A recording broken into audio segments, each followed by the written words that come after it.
When my little brother Tony and I were kids, our parents used to take us on road trips to visit our cousins in Colorado. We never stayed at their house though, instead always going to this nearby hotel. Not that Tony and I would complain, because we always got a big room and the hotel had a huge pool and game room.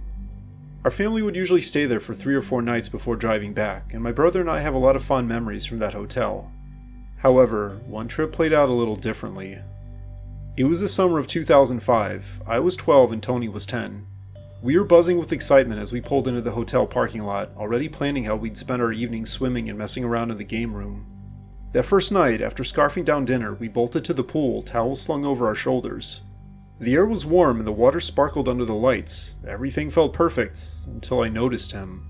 He was sitting alone in a lounge chair by the deep end, this man in old-fashioned swimming trunks, the kind you'd see in some grainy 70s photo. His skin was pale, almost glowing in the dim light, and he was staring at the water like it held some secret. I nudged Tony. "Hey, check out that guy. He's kinda weird, right?" Tony barely glanced over. "Yeah, probably just chilling. Let's swim." And with that, he cannonballed in. I followed, but I couldn't shake the feeling that the man's eyes were on us, even though he never moved. Every time I peeked back, he was still there, frozen, staring at the pool's surface. We swam for an hour or so, but I kept him in the corner of my eye. He didn't swim and didn't talk. He didn't even shift in his seat. Instead, he just kept staring. The next morning, I randomly brought it up at breakfast. "Mom, Dad, did you see that guy by the pool last night? He was just sitting there, staring at the water." Mom frowned. I didn't notice anyone. Maybe he was another guest. "Yeah, maybe," I mumbled, but even as the words left my mouth, it didn't sit right with me. That evening we went back to the pool, and there he was again. Same spot, same creepy trunks, same unblinking stare. Tony saw him this time too. "Bro, he's back," Tony said, his voice quieter than usual. "What's his deal?" "I don't know," I said. "Let's see if he's okay." We swam to the edge near his chair. "Hey sir, you alright?" I called out. Nothing. No nod, no glance, not even a twitch. It was like he didn't hear us, or didn't care. Tony's eyes met mine, and we both felt it. Something was wrong with this guy. We climbed out soon after, dripping and uneasy, and headed back to our room without saying much. By the third night, that unease had turned into something heavier. We almost didn't want to go to the pool, but curiosity pulled us back in. Sure enough, he was there, same as always. Only this time, as we watched from the shallow end, he moved. Slowly, like his joints were rusted, he stood up and shuffled toward the water. His steps were stiff and unnatural. He walked right into the pool, sinking below the surface without a ripple. Tony and I held our breath, waiting for him to come up. 10 seconds, 20, nothing. "Tony, did you see that?" I whispered, my voice shaking. "He didn't come up." "We gotta tell Mom and Dad." Tony was already halfway out of the water. We sprinted to our room, babbling over each other as we dragged our parents back to the pool. But when we got there, it was empty. The water was flat and undisturbed, like no one had been there at all. Dad sighed, chalking it up to overactive imaginations, but Tony and I knew what we'd seen. The next day, we couldn't let it go. We started asking questions. The lady at the front desk just shook her head when we described the man. "No one like that's been around here," she said, looking at us like we were nuts. "You sure he was a guest?" "He was wearing these old trunks," I said, "like really old." She raised an eyebrow, but didn't have an answer. Frustrated, we hit the hotel library, a dusty little room with books and old newspapers. After some digging, we found it, a yellowed clipping from 1978. The headline hit like a punch: "Tragic drowning at local hotel pool." The story said a guy named Harold Jenkins had drowned there, acting strange before he went in. No one saw him struggle, and they never found his body. The description was dead on: pale, quiet, wearing outdated swimming trunks. There was even a blurry photo. Though it was grainy, the shape of him felt too familiar. Tony's voice was barely a whisper. "You think he's a ghost?" "I don't know," I said, my stomach twisting. "But who else could he be?" That night, our last night, we had to know for sure. We crept back to the pool, hearts hammering. He was there, like always. But this time, as we got closer, he turned his head. His eyes locked onto ours, hollow black pits that didn't reflect the light. My blood turned to ice. Then he spoke, his voice low and echoing, like it came from underwater. "The water calls," he said. He stood, walked into the pool, and vanished beneath the surface. We didn't wait to see if he'd come back. We ran and didn't stop until we were in our room, door locked and lights on. The next morning we piled into the car and left, silent the whole drive home. Tony and I never saw him again, but that trip stuck with us. Even now, years later, I can't swim in a pool at night without feeling those empty eyes on me, hearing that voice whisper, "The water calls." I never really dated that much in high school or college, and the woman I'm about to describe was like my second long-term girlfriend ever. For reasons that will become clear, I'll change all of the names and some details for this story, because I don't want her or anyone from her family to find me. I'll call her Ashley and refer to myself as Nick, and this happened during my junior year in college. I'd been dating Ashley for about 4 months, and things were going decently well. Ashley had invited me to spend some time with her family in the middle of February, saying they usually had a family gathering around this time. In hindsight, I think Ashley deliberately left out a lot of details, and there were other red flags as well, but I didn't have a good reason to be anxious, aside from meeting her family for the first time. Ashley pitched it as a little winter vacation, a chance to get away from campus and relax at her family's cabin in northern Michigan. I'd always wanted to see more of the state, and the idea of a cozy getaway sounded perfect. She said her family owned a big property up there, surrounded by woods, and they liked to use the cold season to reconnect. I didn't think much of it then, just figured it was some quirky tradition. She was excited, so I was too. The drive up was long, about 5 hours from campus. The closer we got, the more the landscape changed. Fewer gas stations, fewer houses, just endless stretches of snow-covered trees under a gray sky. Ashley was behind the wheel, and I noticed she got quieter as we went. At first, I chalked it up to her focusing on the icy roads, but then she started taking these weird turns, back roads that didn't show up on my phone's GPS. I eventually asked her about it, and she just smiled and said, "Shortcut, don't worry, I know this place like the back of my hand." Her tone was off though, it was too casual somehow, like she was hiding something. My signal dropped to nothing, and I figured it was just the remoteness. Still, a knot started forming in my stomach. We pulled up to the cabin just as the sun was setting. It wasn't what I'd pictured, no cute little log house with a warm glow. This place was huge, old, and kind of run down. The wood was weathered, and the windows were cloudy with age. It sat in a clearing surrounded by dense forest. A few cars were parked out front, and I could see figures moving on the porch. Ashley's family came out to greet us, her parents, an older brother, and an aunt. They were all smiles, shaking my hand, saying how glad they were to meet me. Her dad, who I'll call Tom, had this grip that made my knuckles ache, and her mom, Linda, kept staring at me with these unblinking eyes. It seemed welcoming, sure, but it also felt forced. Inside, the cabin smelled like pine and something metallic I couldn't place. The furniture was old-fashioned, think heavy wood and faded upholstery, and there were these odd carvings on the walls, like spirals and jagged lines. I asked Ashley what they meant, and she laughed it off, saying, "Oh, just some artsy stuff my grandpa did." Dinner was ready when we arrived, a big spread of roasted meat, potatoes, and weirdly bitter greens. Everyone watched me take my first bite, like they were waiting for something. I forced a smile and said it was great, even though it tasted off. That night, things started getting strange. After dinner, they all sat around the fireplace, telling stories about their family. At first, it was mostly normal stuff, like how they'd owned this land for generations. But then Tom started talking about the old ways, how their ancestors had made pacts to protect the family. I thought he was joking, but no one laughed. Ashley squeezed my knee under the table, and when I looked at her, her eyes were wide, like she was trying to tell me something without speaking. I couldn't really sleep that night. The guest room Ashley and I shared was freezing, even with the blankets, and the wind outside sounded like whispers. Around 2 a.m., I heard footsteps, slow and deliberate, right outside our door. I nudged Ashley, but she just mumbled, "It's nothing," and rolled over. The footsteps stopped, but then I heard voices, low and rhythmic, coming from downstairs. It sounded like chanting. I tried telling myself it was my imagination, but the sound kept going, growing louder, until I couldn't ignore it.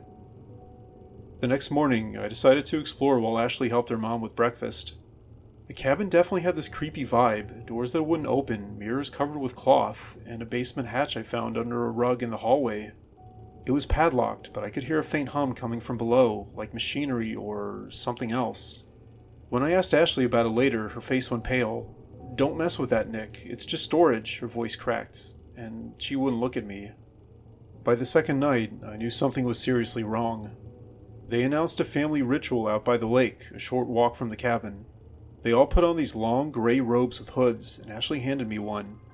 "It's tradition," she said, her hand shaking. "Please, just do it." I really didn't want to, but her pleading look made me cave. We trudged through the snow to the frozen lake, where a fire was already burning, casting shadows on the ice. Tom stood in the center, holding a staff carved with those same spiral symbols, and started chanting again, this time in some language I'd never heard. The family joined in, their voices echoing through the trees. Then they turned to me. Linda stepped forward, smiling that creepy smile, and said, "Nick, you're here for a reason. Tonight, you become part of us." Before I could ask what she meant, Ashley's brother and aunt grabbed my arms, pinning me. Ashley was crying, saying, "I'm sorry, I didn't want this," over and over. Tom pulled out a knife, long and rusted, with a blade that glinted red in the firelight. "Your blood will renew us," he said, like it was the most normal thing in the world. The adrenaline hit and I twisted hard, elbowing the brother in the face. He loosened his grip just enough for me to break free. I bolted, running blind into the woods, snow crunching under my feet. Behind me I heard yells, Tom barking orders, footsteps pounding after me. The cold burned my lungs, but I didn't stop. Branches clawed at my clothes, and I tripped once, slamming my knee into a rock, but I kept going. I don't know how long I ran, maybe 20 minutes, maybe an hour. Eventually I hit a narrow road, barely visible under the snow. Headlights appeared in the distance, and I threw myself into the middle, waving my arms like a madman. A pickup truck slowed, and the driver, a grizzled guy in his 50s, rolled down the window. "You lost, kid?" he asked, eyeing my torn clothes in wild expression. "Please," I gasped, "just get me out of here." He didn't hesitate. Instead, he just jerked his head toward the passenger seat. I climbed in, and we peeled out. I kept looking back, expecting to see Ashley or her family chasing me, but the road stayed dark. I ended up telling the guy a half-truth. I said I'd gotten into a bad fight with my girlfriend's family and needed to leave. He dropped me at a gas station an hour later, where I used the clerk's phone to call a buddy from college. He drove up to get me, no questions asked. In hindsight, this was a really poor decision, but I never went to the police. I think in the moment, I just didn't know what I would say. I also had no definitive proof, just bruises and a story no one might believe. A few weeks later, I heard through a mutual friend that Ashley had dropped out of school and disappeared. I tried looking up the cabin online, but there was no record of it, no address, no nothing. It's like it never existed. Sometimes, I wonder if they're still out there, waiting for someone else to bring home. All I know is I'm done with vacations, at least for a while. And I never want to date anyone else again without a full background check.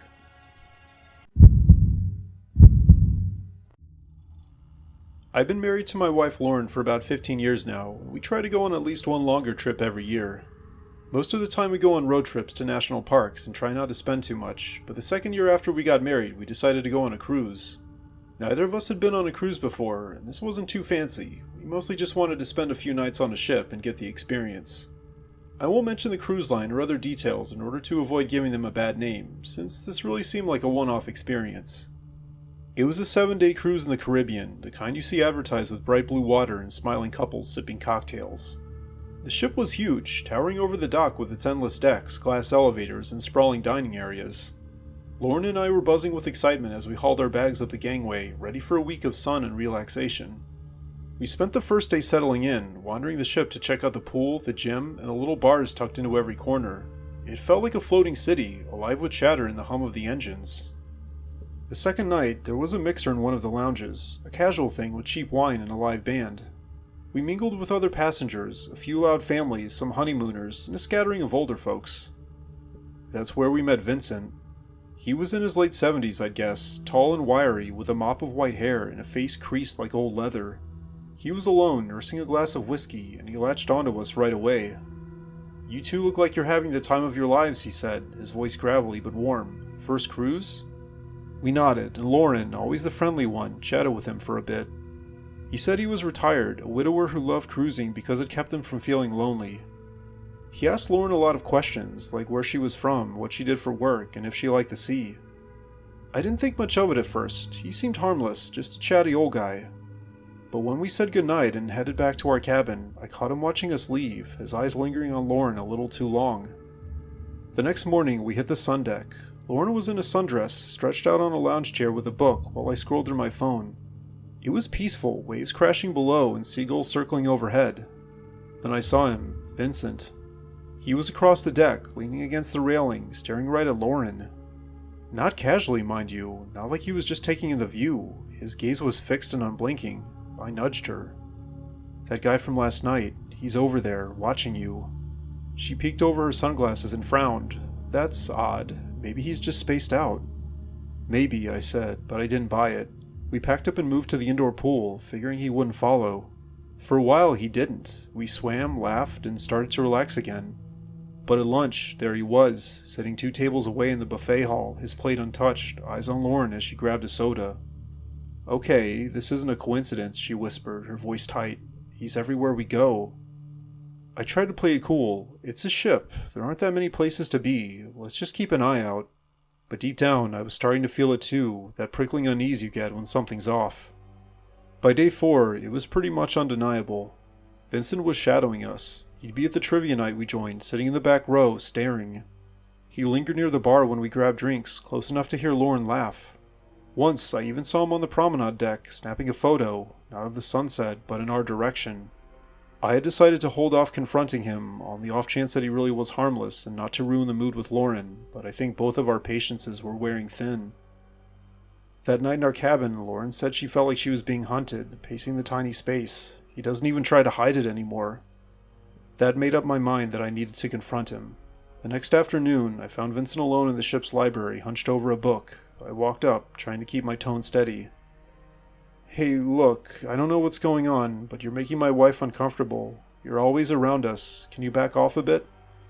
Vincent looked up, his watery blue eyes narrowing.